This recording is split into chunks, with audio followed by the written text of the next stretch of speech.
For you, proof of mildness with no unpleasant aftertaste. Chesterfield always takes first place. That milder, mild tobacco never leaves an aftertaste. So open a pack, give 'em a smell. Then you'll smoke 'em.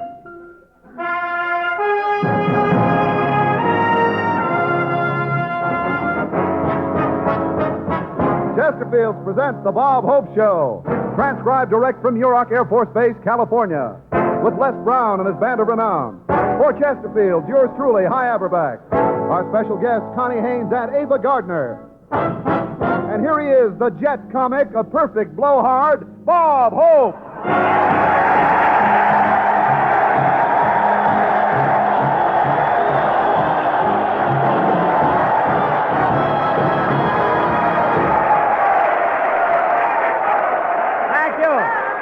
Thank you very much. Thank you. Well, here we are at Edwards Air Force Base at Muroc, the paradise of the West,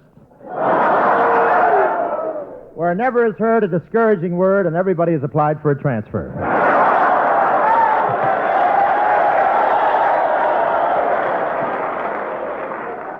This place is really in the desert. I was introduced to a colonel today, and instead of eagles, he was wearing a gopher on each shoulder.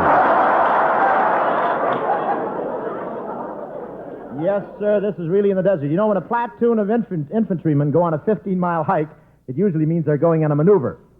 When they march that far here, it just means they're going to the washroom.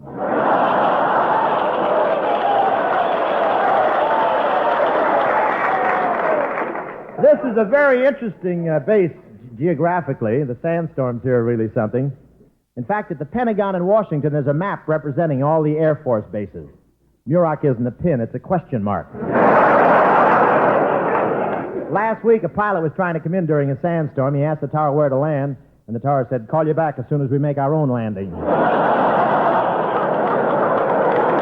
here...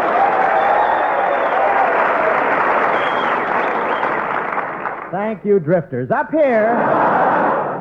This is an experimental base for the Air Force, and they're very strict about identification here. When I arrived, I told them I was Bob Hope and I tell jokes. They didn't believe me. Now I need a letter from somebody proving it. Don't just sit there. Start writing.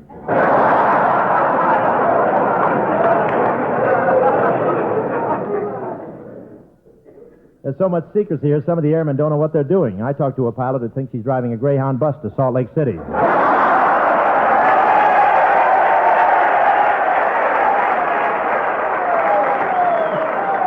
Really? Everything's top secret here. This is the only place in the world where the jackrabbits have to take a loyalty oath.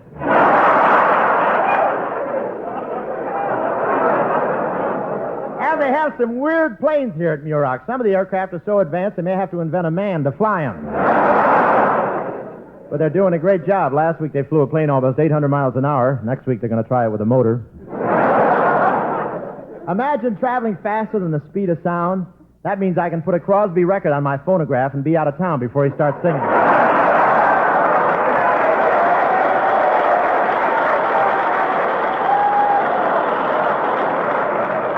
And I don't care what anybody says. I was the first man to crash through the sound wall. It happened when I was 3 months old. My nurse was changing my diaper, and I happened to touch a light socket.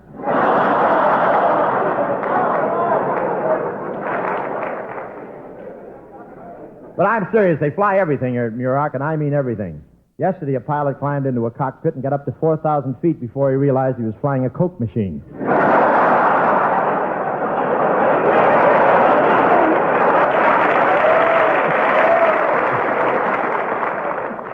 He ran out of nickels and had to make a forced landing.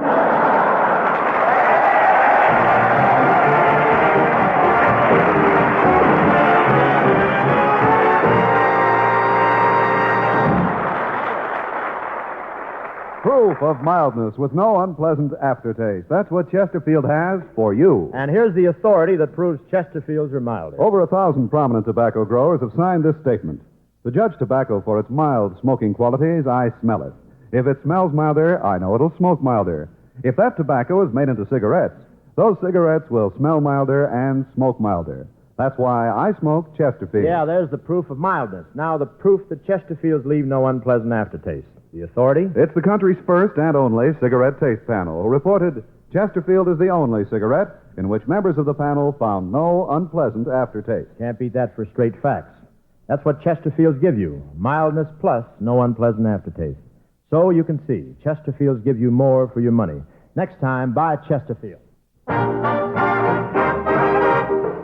And now, ladies and gentlemen, here's an exceptional recording artist whose dynamic song styling keeps her in the top flight among the nation's jukebox favorites, singing one of the numbers she's presenting at the famous Coconut Grove now in Los Angeles. Here she is, Miss Connie Haines.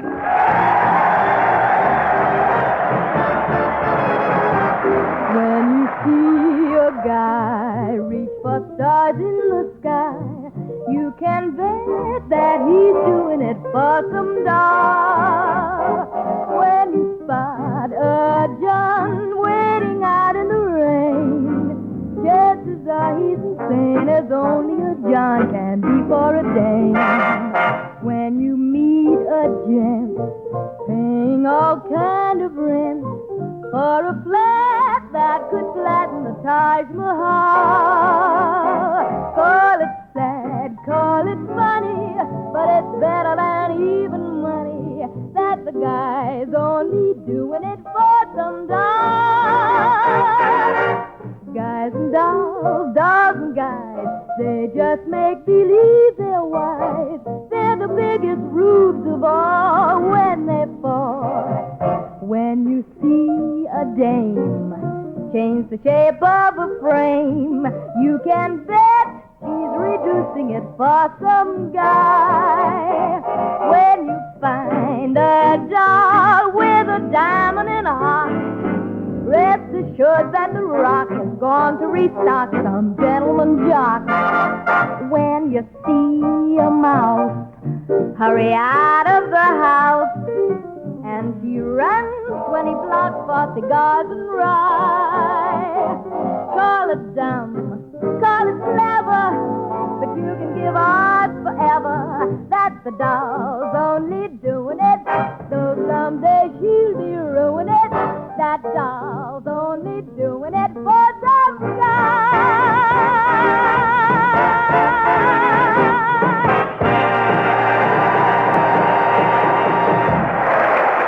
Ladies and gentlemen, early this morning, Bob went out to the Burbank Airport in Los Angeles to meet the man who was going to fly him up here to Muroc, the famous jet pilot, Captain Chuck Yeager. Now, I wanted to see how Bob would feel about flying in a jet plane, so I went out to the airport to see them off. Say hi. I can't wait to get started. Imagine what a thrill this would be. I'm not only flying to Muroc in a jet plane, but the pilot's going to be Captain Chuck Yeager, the first guy to fly fast enough to break through the supersonic wall. Yeah, I know all that, Bob, but what I want to know is, where did you get that weird flying outfit? What's the matter with it?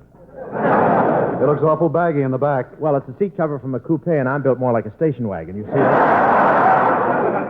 Hey, would you look around for Captain Yeager? Hi, I can't see through these goggles. There's a little fog on my starboard porthole. Well, here comes someone in an Air Force uniform now, Bob. Hey, buddy, I'm going to take off from that runway in a few minutes. Do you mind moving that Jeep with the big headlights?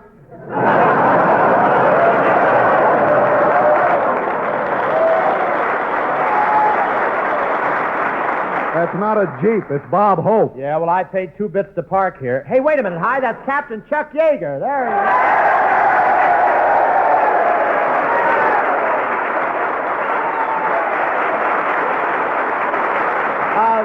Hello, Bob. Hello, Hamlin, Howard. West Virginia. Yes, sir.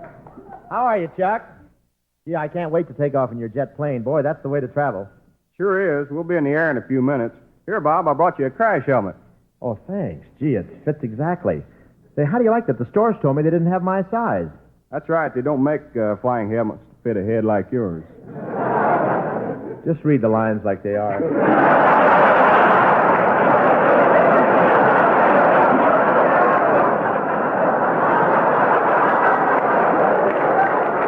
Look, they don't make flying helmets my size, huh? Then where did you get this one? I put a chin strap on a cantaloupe skin.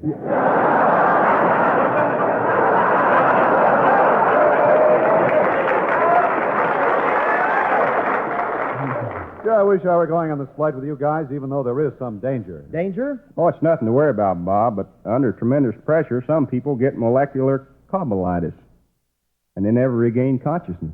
Molecular colibitis? What's that? Well, your red corpuscles are disintegrated by the white ones, and your blood becomes like milk. Is it too late to get Elsie the cow? But, Chuck, you didn't tell me. What was that? Oh, the mechanic's warming up my jet job. We'd better take off now. Come on, Bob. Well, we don't have to be in such a hurry. You're not nervous, are you? Nervous? Who's nervous?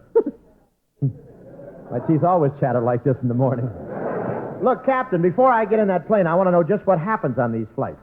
Well, first of all, I check everything thoroughly, and you know, at those supersonic speeds, if anything happens, it's the end of both of us. What was that? One half of Bob's goggles just fell off.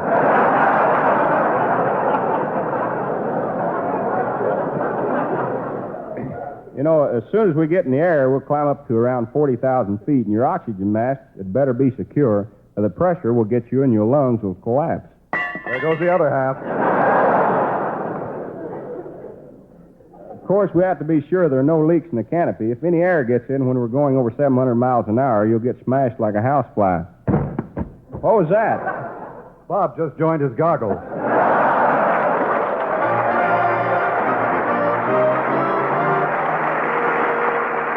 Well, ladies and gentlemen, that's what happened this morning at Burbank Airport. Isn't that right, Captain Yeager? Yeah, that's what happened. Well, how was the trip up here to Muroc, Captain?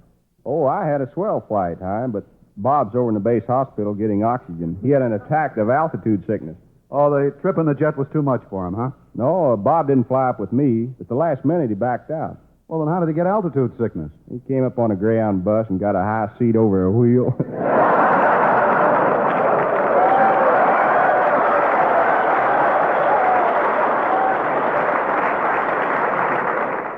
So, Bob's in the hospital, huh?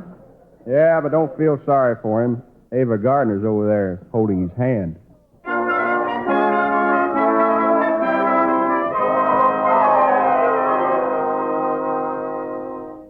Here's a glass of water, Bob. Thanks, Ava.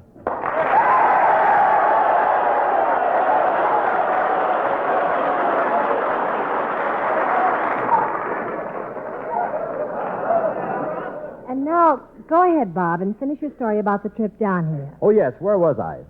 Well, the plane was in a terrific spin. Captain Yeager had fainted from fright. You had just started a dead motor with a fingernail file, and you were kicking the ice off the wings with your feet while you tapped out a radio message with your nose.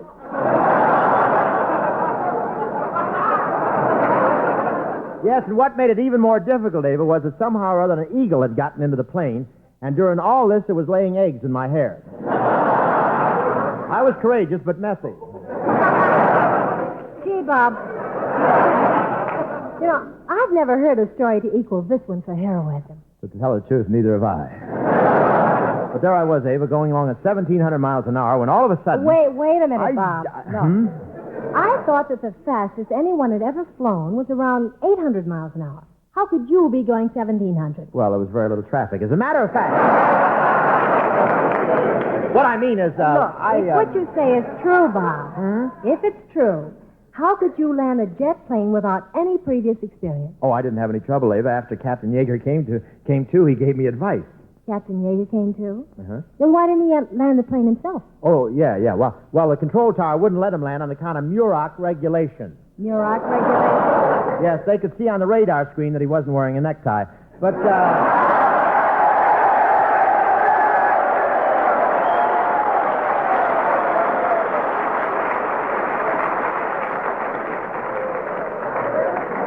how are things at MGM, Ava? Well, I've been pretty busy. I just finished a Technicolor film called Showboat. Really? Well, you know, Ava, there's a rumor going around that you're doing everything you can to get me as the leading man in your next picture. It's all over Hollywood. Oh? You know, I haven't heard about it. Well, you live in Beverly Hills, and I'm covering that territory. And I'm covering that territory next week. I shall wait till the line's finished.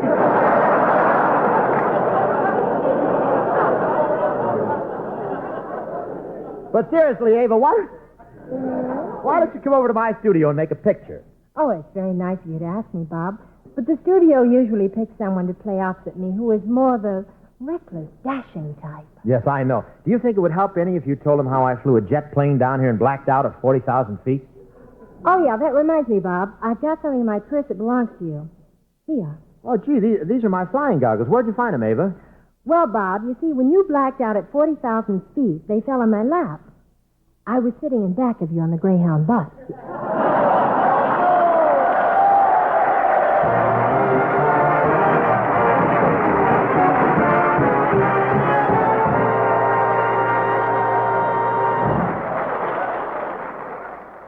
Wherever you buy cigarettes in the USA, you have a treat in store for you. For right next to the tobacco counter, you'll probably see a gaily colored poster of the star of this show, Bob Hope. He's sniffing a pack of Chesterfields and smoking. And I'm saying, how right. They smell milder, they smoke milder. Yes, the posters are lovely high, but I wish Crosby would stop trying to improve the artwork. Well, what's Bing been doing to the posters? He's been going around nailing signs on them. Wanted, dead or alive. Well, that's interesting. Is he offering a reward? Yes, the first person that apprehends me gets Everett. But hi, while I'm still at large, I'd like to sell the folks some Chesterfields. Friends, that poster you'll see when you buy cigarettes is there to remind you that Chesterfield has, for you, proof of mildness with no unpleasant aftertaste. Now, to prove that for yourself, just make this test. Buy a pack of Chesterfields. Open them. Enjoy that mild, mellow aroma. That's right. Take a good whiff. Milder, isn't it? Yes, Chesterfields have a milder aroma, and that means they smoke milder. Smoke them and check that. And when you finish that milder Chesterfield, notice this because it's important. It leaves no unpleasant aftertaste. So, always buy Chesterfield, the only cigarette that gives you mildness plus no unpleasant aftertaste. Or, to sum it up in a musical capsule... Chesterfield, Chesterfield always takes first place. That milder, mild tobacco never leaves an aftertaste. So, open a pack, give 'em a smell. Then you'll smoke 'em. You know, after you light up a Chesterfield and you feel mellow and in a reminiscent mood, just sit back and... Get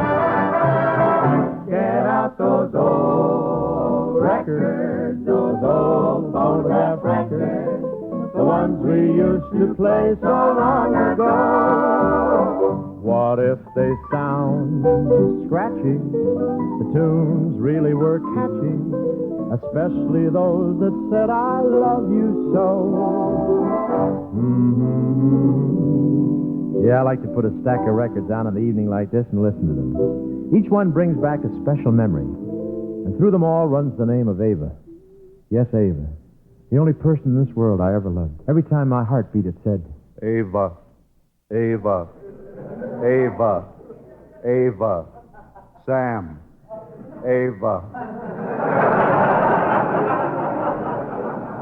Sam was her girlfriend. The one who always answered the phone when I called. Ah, what memories. In the little red schoolhouse with my book and slate. In the little red schoolhouse, I was always late. Yes, sir, there's a record that takes me back. It reminds me of how I met Ava. I'll never forget the thrill I got when I noticed there was a new girl in the class. She was pretty. She was awful pretty. I'd seen a lot of pretty girls, but she was the prettiest of them all. In fact, she was so pretty, I walked over to her and said, You're pretty.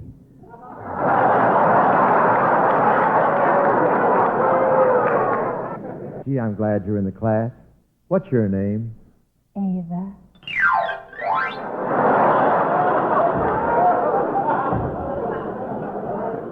Just the sound of her voice made my socks unravel. Because Ava was so beautiful, I might have known trouble was coming.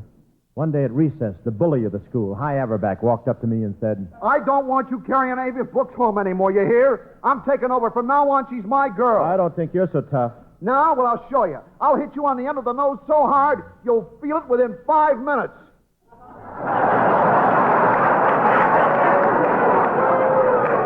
Okay, you asked for it. Take that. And that. Maybe I should have waited till he took off his glasses.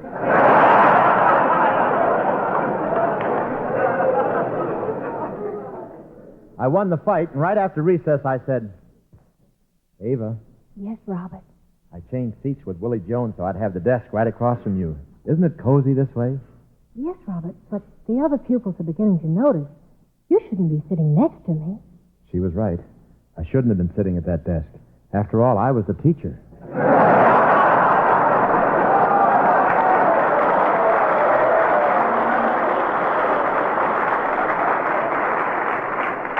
Those were wonderful days for Ava and me. When I take my sugar to tea, all the boys are jealous of me. 'Cause I never take her where the gang goes when I take my sugar to tea. Yeah, that tune reminds me of my first date with her. I remember we went to that little gypsy tea room. I was so in love, I brought home the tea bag as a souvenir. And I pressed it in the family album. Guess I shouldn't have done it because the tea colored everything in the album brown. To this day, my Uncle Julius looks like a soggy Indian. Ava looked gorgeous that day. As she came toward me, she looked at me lovingly and said, Hello, Robert.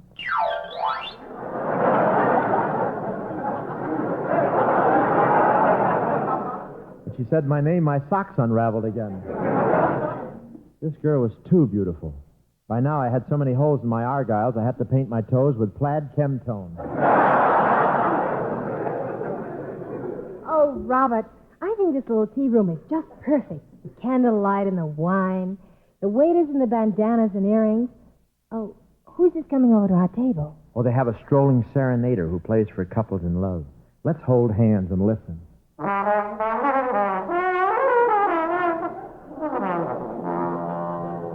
Wait a minute. What's that? What's the matter, Jack? Don't you like gypsy music?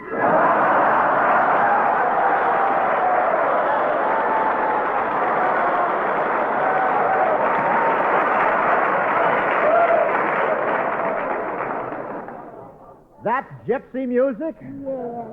I can't make a violin cry, but I can sure make a trombone sweat.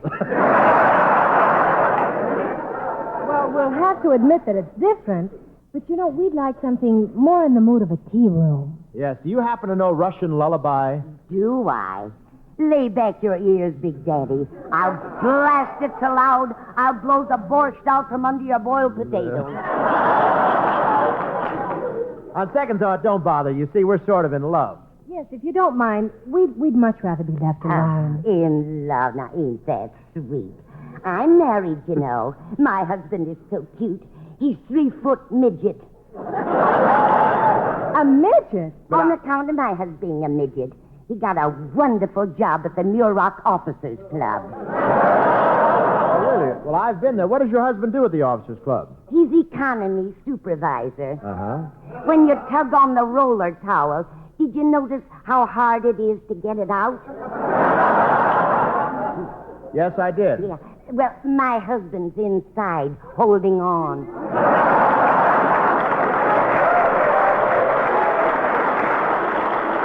Oh, yes. Well, I gotta be going. Goodbye. Dearie. Yes. I ain't no fortune teller, but I can tell you, you chose the right man. Oh, do you think so? Yeah. He's got what every woman wants. Really? What's that? That beak. What a place to hang a wet nylon. Now, wait a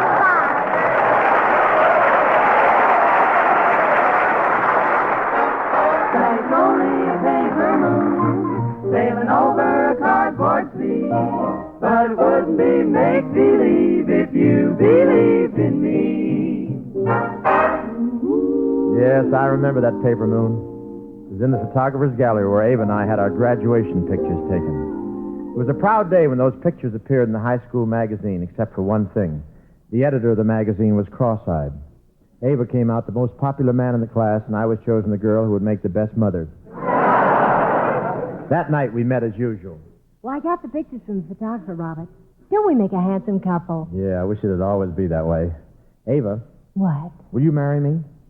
Oh, Robert, I've waited so long for you to ask me that. Come here and kiss me.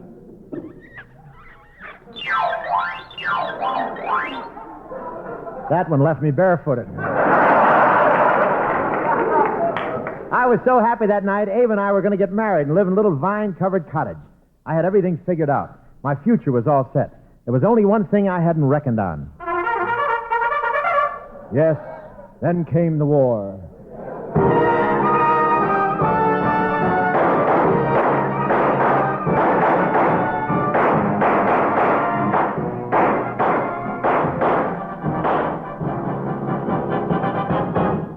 I didn't go.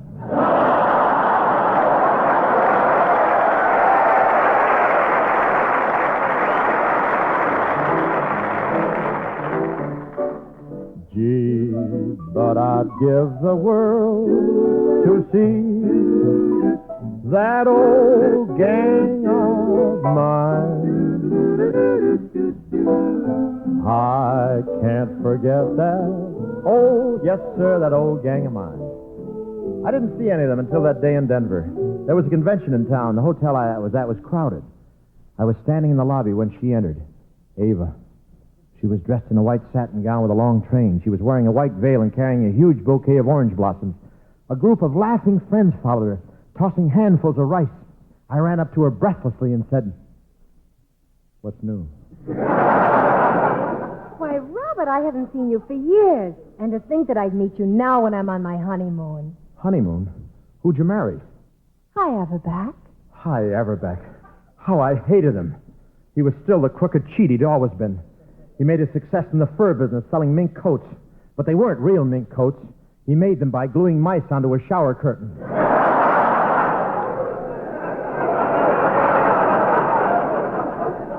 Oh, Ava, darling, come along. Well, I have to go now, Robert. Goodbye, Ava. Oh, I stood there and watched the girl of my dreams walk out of my life. There was only one thing that bothered me. Did a spark of our old love still remain in her heart? Or had she been nice to me just because I was in uniform? Boy, take these bags up to 987. Yes, sir. Coming, sir.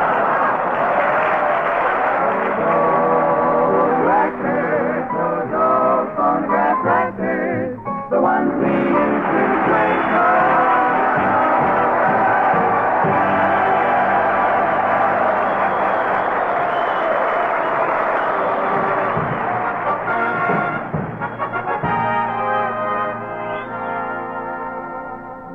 All thanks for the memory of Edwards Air Force Base, where jet planes fly through space.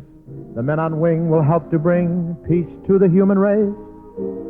And we thank you so much. Ladies and gentlemen, you may think that ABC means always by Chesterfield, but confidentially, the AC stands for Army camps, Air Force camps, Navy bases, Marine camps, where Chesterfields make it possible for us to be these Tuesday nights. Chesterfield picks up the check for these trips, and it's ABC, a big check. But then what's a few $1,000s to Chesterfield? Just cigarette money. You know...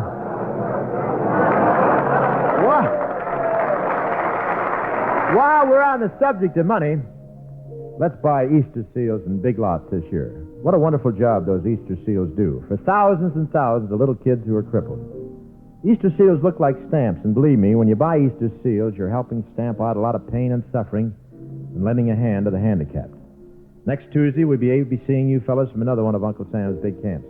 Till then, thanks again to Ava Gardner, Connie Haines, Captain Chuck Yeager, the Woodshedders, and the men of Muroc Air Base, who have the world's biggest job, keeping Uncle Sam's air the way it's kept at your corner service station, free. Good night for Chesterfield.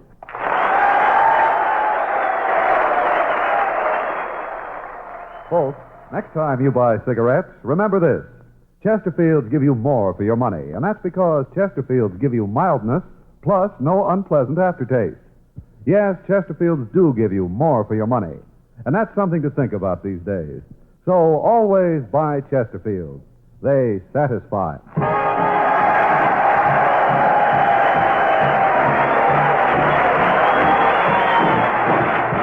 Chesterfield has brought you the Bob Hope Show, transcribed direct from Muroc Air Force Base, California.